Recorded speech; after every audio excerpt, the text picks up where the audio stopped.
৪৮ ঘন্টার মধ্যে পরিচালক এম নাজমুলকে অপসারণের প্রতিশ্রুতি পেলে মাঠে ফিরবেন ক্রিকেটাররা।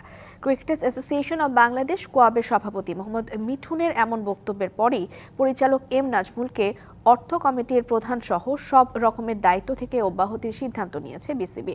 এদিকে সংবাদ সম্মেলনে পরিচালক অপসারণ এবং বিপিএল বয়কটের মতো এত গুরুত্বপূর্ণ বিষয়ে চেষ্টা করেও বিসিবি সভাপতি আমিনুল ইসলাম বুলবুলের সাথে যোগাযোগ করতে পারেনি বলেও জানান মোহাম্মদ মিঠুন।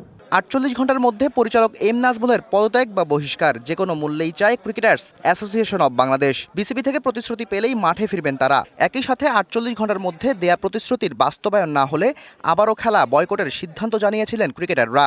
আমরা ওনাদের কথা চিন্তা করে হলেও আমরা চেয়েছিলাম যে সবকিছু যেন সাইলেন্টলি সুন্দরভাবে রান করে, কিন্তু আপনারাও দেখতে পাচ্ছেন এই ধরনের কোনো কিছুই হচ্ছে না। তো শেষ পর্যন্ত আমাদের আর আসলে কোনো ওয়ে নাই। যদি বিসিবি থেকে এটা সুষ্ঠু সমাধান হয় তাহলে অবশ্যই আমরা মাঠে যাব। কোয়াবের আলটিমেটামের পরেই পরিচালক এম নাজমুলকে অর্থ কমিটির প্রধান সহ সব রকমের দায়িত্ব থেকে অব্যাহতির সিদ্ধান্ত নিয়েছে বিসিবি।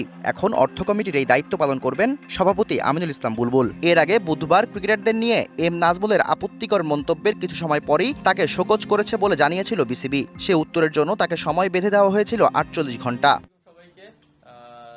সংবাদ সম্মেলনে আরও গুরুতর অভিযোগ করেছেন কোয়াব প্রধান। ক্রিকেটারদের ম্যাচ বয়কটের মতো গুরুত্বপূর্ণ বিষয়ে বারবার চেষ্টা করেও বিসিবি সভাপতির সাথে যোগাযোগ করতে পারেননি বলেও জানান মিঠুন।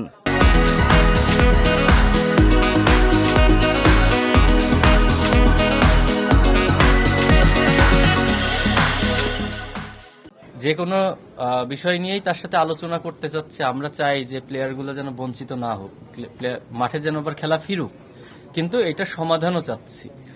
তো সমাধানের জন্য যখন আমরা ওনাদের সঙ্গে ডিসকাস করতে যাচ্ছি, শুধুমাত্র টাইম নেওয়া ছাড়া আর কোনো সমাধান আমাদের কাছে আসছে না।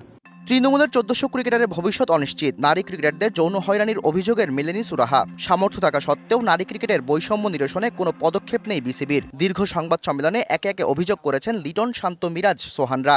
তারা আরো বেটার ক্রিকেট খেলেছে বা বেটার কিছু বাংলাদেশ ক্রিকেটকে দিয়েছে, সো তাদেরকে ওই এশিয়া কাপও জিতেছে, তাদেরকে ওই প্রায়োরিটি দেওয়াটা ইম্পর্টেন্ট। আমাদের বিসিবিতে এনাফ পরিমাণে অর্থ আছে যেটা মেয়েদের ক্রিকেটে ব্যয় করার জন্য। আমার মনে হয় যদি ব্যয় করতে পারে তাহলে মেয়েরা তো এমনি ভালো কিছু দিচ্ছে।